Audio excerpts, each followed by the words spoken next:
যা আছে মোর সব নিয়ে যাও, ঈমান আমার নিও না। বলেন আমিন।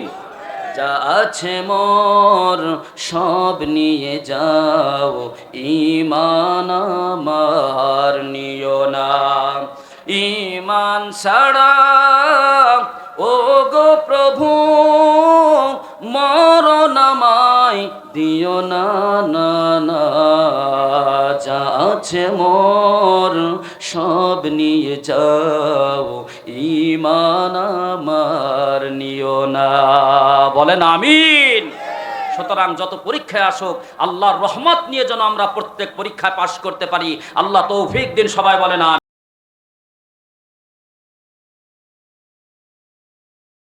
আল্লাহ তাআলা বলছেন, গোলাম যখন আমি কোনো বান্দাকে ভালোবাসি, ইদা আহাব্বা আবদান ইবতালাহুম, তখন আমি ওই বান্দাকে পরীক্ষা করা শুরু করে দেই। সুবহানাল্লাহ বলবেন না? একটার পর একটা তার জীবনে পরীক্ষা চলে আসে, একটার পর একটা মুসিবত চলে আসে। তসবির দানা যখন ছিঁড়ে গেলে একটার পর একটা পড়তে থাকে। আল্লাহ তাআলা বলেন, গোলাম আমি যখন তোমাকে ভালোবাসা শুরু করব, তখন বিপদ একটার পর একটা চলে আসবে। হৃদয়ের রব যদি এই বিপদ আসার পরেও আল্লাহর উপরে খুশি থাকতে পারো এবং ধৈর্য সহকারে ওই বিপদের মোকাবেলা করতে পারো, তাহলে এই পরীক্ষায় পাস, আমার ভালোবাসার বান্দায় তুমি পরিণত হবে। জোরে কোন সুবহানাল্লাহ। প্রিয় ভাইয়ের আমার, আল্লাহ রাব্বুল আলামিন জানাচ্ছেন, আলিফ লাম মিম আহাসিবান নাসু আন ইউতরাকু আন ইয়াকুলু আমান্না ওয়া হুম লা ইউফতানুন। বলেন আল্লাহু আকবার। আল্লাহ তাআলা বলছেন, গোলাম তুমি পরীক্ষা ছাড়া কি ঈমানদার হতে চাও?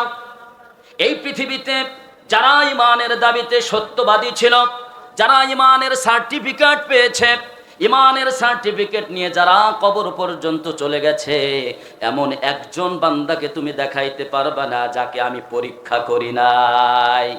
এই যে গাজীপুরবাসী আপনারা, আপনাদের ভিতরে যারা এসএসসি, এইচএসসি, এমনকি মাস্টার্স, অনার্স পাস করেছে, এমন কোন ভাইকে আপনারা দেখাইতে পারবেন পরীক্ষা ছাড়া সার্টিফিকেট পেয়েছেন? কেউ কি আছেন? হাত দেখান তো। আছেন কেউ? আল্লাহ পাক বললেন, সাধারণত 5 পাসের সার্টিফিকেট, এসএসসি পাসের পরীক্ষা পাস না করলে এসএসসির সার্টিফিকেট দেয়া হয় না। রব্বুল আলামিন বলছেন, আহাসিবান নাস, ও মানুষেরা তোমরা কি ধারণা করেছো, তোমরা কি মনে করেছো, আইয়ুতরাকু আইয়াকুলু আমান্না, মুখ দিয়ে শুধু বলবা আমি ঈমানদার, আমি পাক্কা মুসল্লি, আর আমি কবুল করব? না না না। পৃথিবীতে যারা ঈমানের দাবিতে সত্যবাদী, আমি সবাইকে পরীক্ষা করেছি। জোরে কোন আল্লাহু আকবার। এই পৃথিবীতে যারা আল্লাহ তাআলার সব থেকে বেশি ভালোবাসা পেয়েছে, তাদের জীবনের দিকে তাকাও, আর তাকায় দেখো একটার পর একটা কত বড় বড় পরীক্ষা তাদের জীবনে এসে গিয়েছিল। যেরকম আল্লাহু আকবার।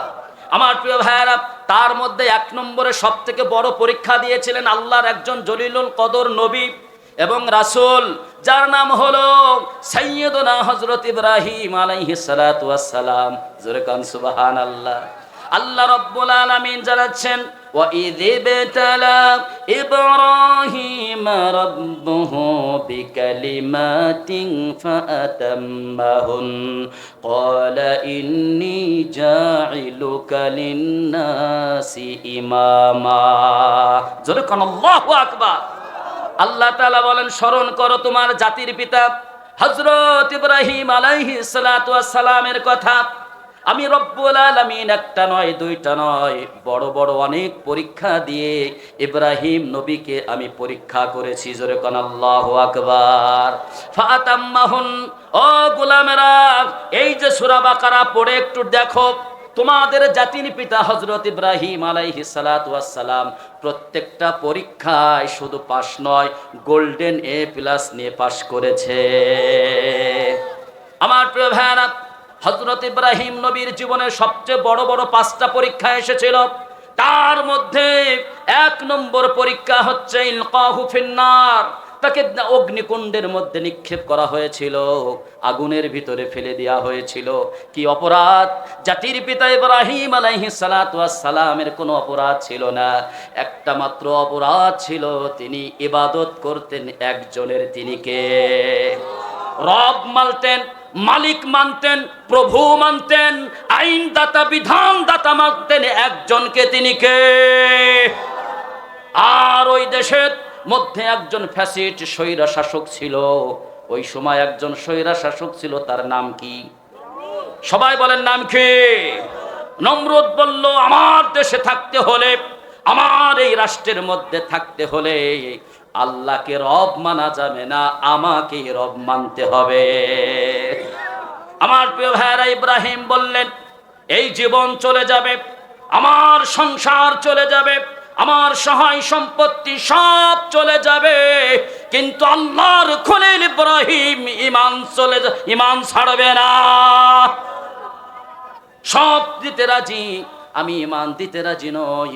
ও আমার প্রিয় ভাইরা, আমার প্রিয় মুসল্লি ভাইরা, আমার প্রাণ প্রিয় গাজীপুরবাসী ভাইরা, জাতির পিতা ইব্রাহিম আলাইহিস সালাতু ওয়াস সালামের আমরা যদি সন্তান দাবি করি, তাহলে আমাদেরকে ঈমান নিয়ে আসতে হবে। আল্লাহর প্রতি অবিচল আস্থা, বিশ্বাস, ঈমান রাখতে যদি আমার জীবনে জেল আসে, আমার জীবনের ঈমান আসে, আমার জীবনে মামলা আসে, সব আসতে পারে, কিন্তু আল্লাহর উপর থেকে ঈমান ছাড়বো না। ঠিক কিনা বলেন? রাজি আছি মুসলমান? আমার প্রিয় ভাইরা, তাহলে নমরুদ বলল, এত বড় মজবুত ঈমান, দাঁড়াও দেখি কেমন মজবুত ঈমান। এই আগুন জ্বালাও। 6 মাস ধরে আগুন জ্বালানো হয়েছে। 3 মাইল 6 মাইল উপর দিয়ে কোনো পাখি উড়ে গেলে সেই পাখি ওখান থেকে, অত উপর থেকে আগুনের মধ্যে ভস্ম হয়ে আগুনের ভিতরে পড়ে গিয়েছে। আল্লাহু আকবার। আগুনের তেজ কি? এই আগুনের ভিতরে ফেলবে কাকে? ইব্রাহিম নবীকে। ইব্রাহিম নবীর উপরে পরীক্ষা। ইব্রাহিম নবীকে যখন প্রস্তুত হচ্ছে ফেলার জন্য, এখানে অনেক কথা আমি বলবো না, আমার টাইম যেহেতু একেবারেই কম ঘনিয়ে এসেছে।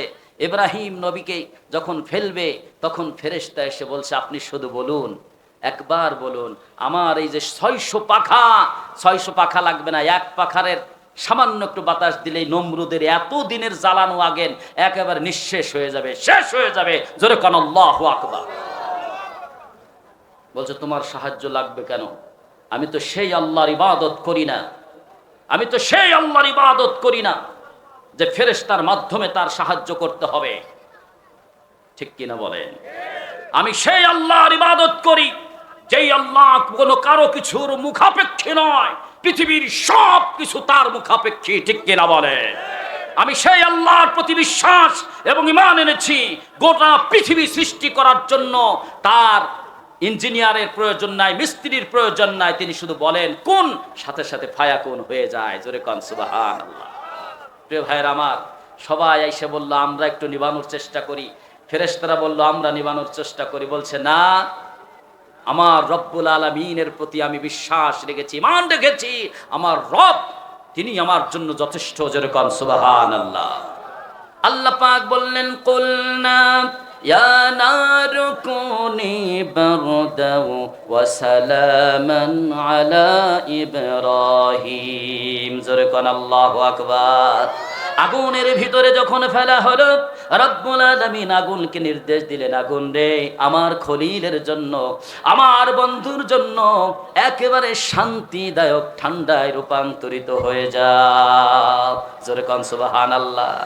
আগুন কথা শুনে কার? জোরে বলুন, বাতাস কথা শুনে কার? আল্লাহর কথা শুনে। আমার প্রিয় ভাইয়েরা, সুতরাং ইব্রাহিম আলাইহিস সালাতু ওয়াস সালামকে 1 নম্বর পরীক্ষা দিলেন যে তোমাকে আগুনের ভিতরে যেতে হবে। সেই পরীক্ষায় পাস। সুবহানাল্লাহ। আল্লাহ পাক রব্বুল আলামিন দ্বিতীয় আরেকটা পরীক্ষা নিচ্ছেন। দেখেন, ইব্রাহিম আলাইহিস সালাতু ওয়াস সালাম নিঃসন্তান ছিলেন। আল্লাহ পাক দয়া করে, মায়া করে তাকে একটা সন্তান দিলেন। নাম হচ্ছে ইসমাঈল আলাইহিস সালাতু ওয়াস সালাম। সুবহানাল্লাহ। কোন? আচ্ছা, কে বলতে পারে কয় বছর বয়সে দিয়েছিলেন? 90, 80? না, হয়নি, হয় নাই, 86 বছর বয়স। যেরকম সুবহানাল্লাহ। তাফসীরে ইবনে কাসির আল্লামা ইমাদউদ্দিন ইবনে কাসির রাহমাতুল্লাহ আলাইহি বলেছেন, সাইয়্যিদুনা হযরত ইব্রাহিম আলাইহিস সালাতু ওয়াস সালামের প্রথম সন্তান আল্লাহ রাব্বুল আলামিন 86 বছরে দান করেন। সুবহানাল্লাহ কন।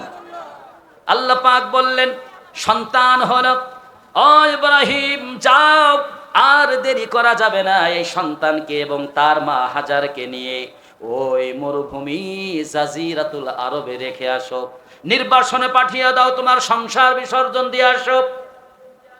ইব্রাহিম নবীর 86 বছর পরে একটা সন্তান হলো, পুত্র সন্তান, বয়স মাত্র 1 থেকে 2 দিন।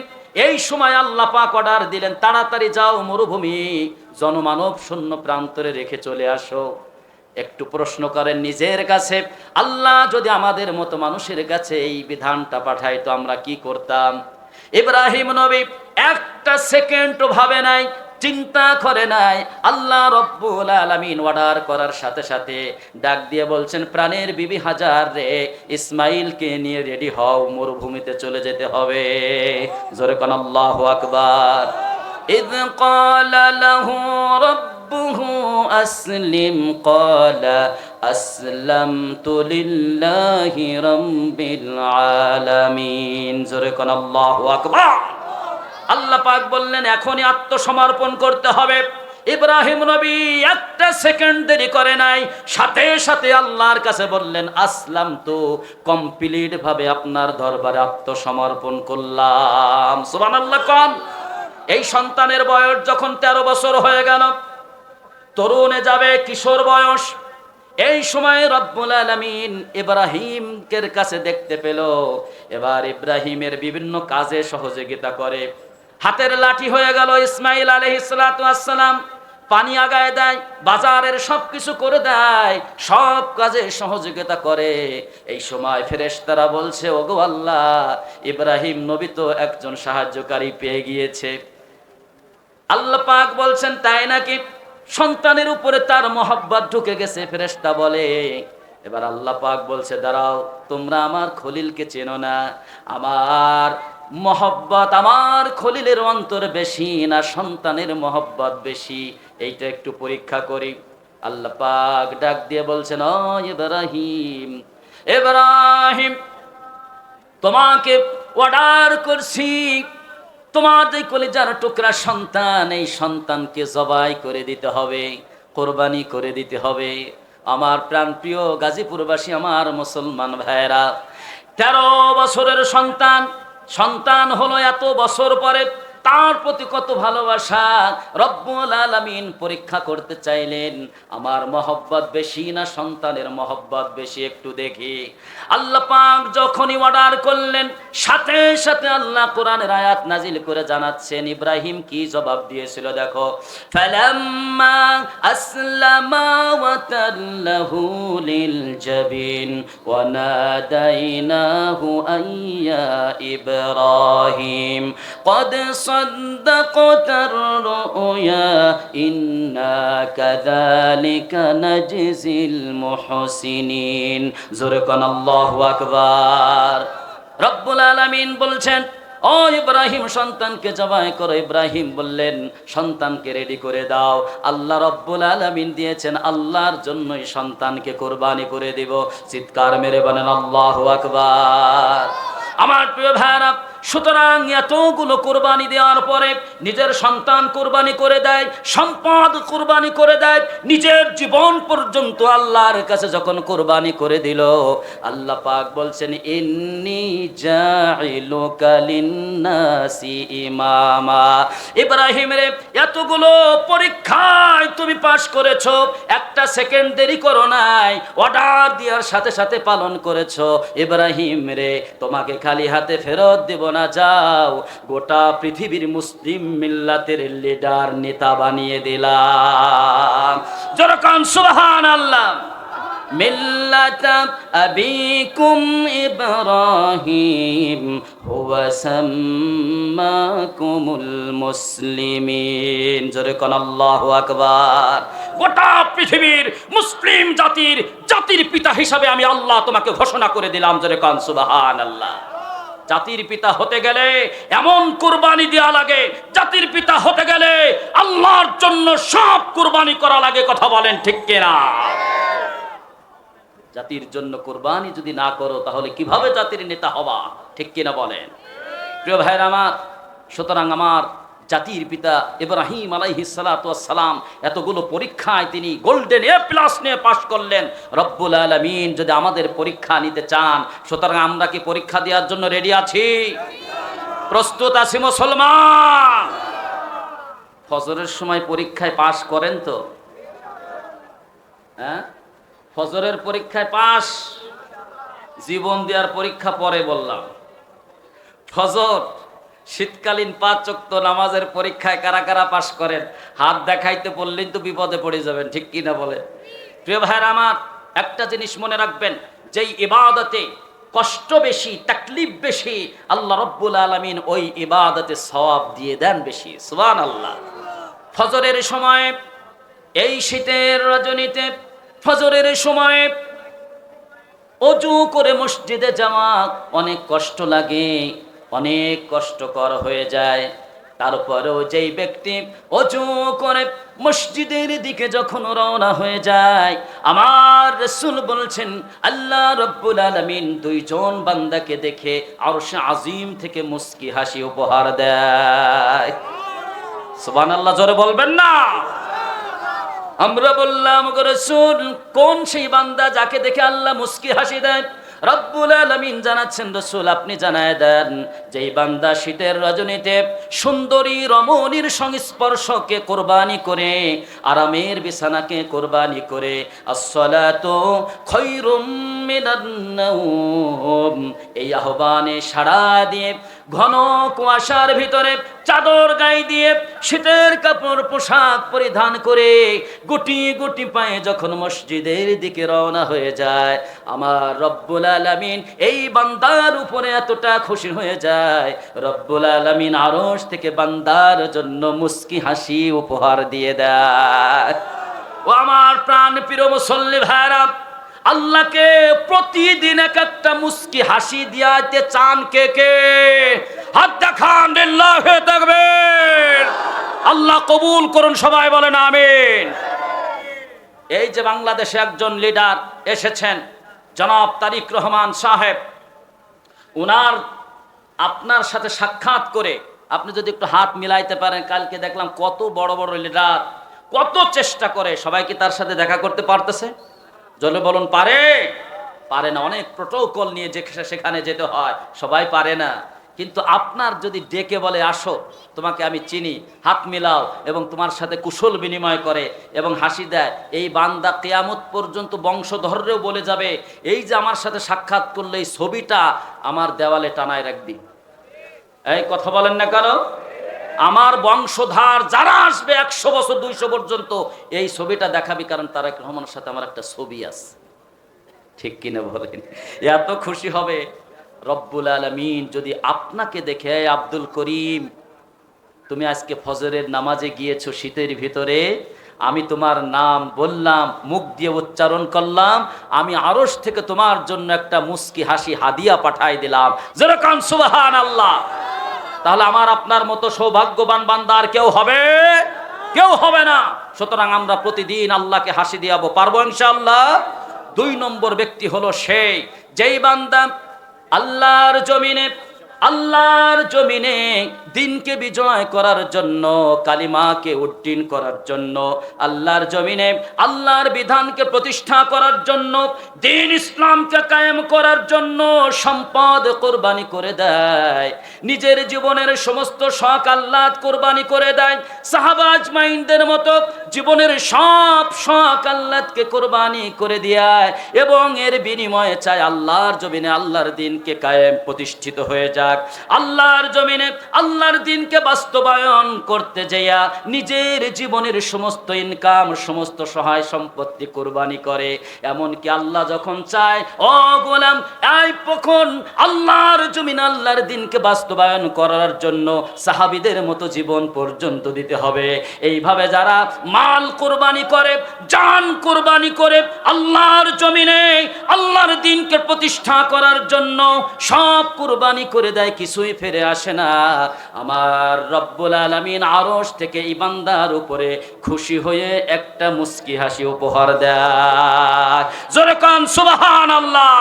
আমার প্রিয় মুসল্লি ভাইরা, গাজীপুরের মুসলমান ভাইরা, আল্লাহর জমিনে যদি আল্লাহর দ্বীনকে প্রতিষ্ঠা করার জন্য, দ্বীন ইসলামকে কায়েম করার জন্য, কালেমার পতাকাকে উড্ডীন করার জন্য মাল লাগে, সম্পদ লাগে, এমনকি যদি রক্ত লাগে, জীবন লাগে, এইটা দিয়া হলেও দেওয়ার বিনিময়ে কে কে চান আল্লাহর জমিনে আল্লাহর দ্বীন বাস্তবায়িত হোক? কারা কারা চান হাত উত্তোলন করে দেখা।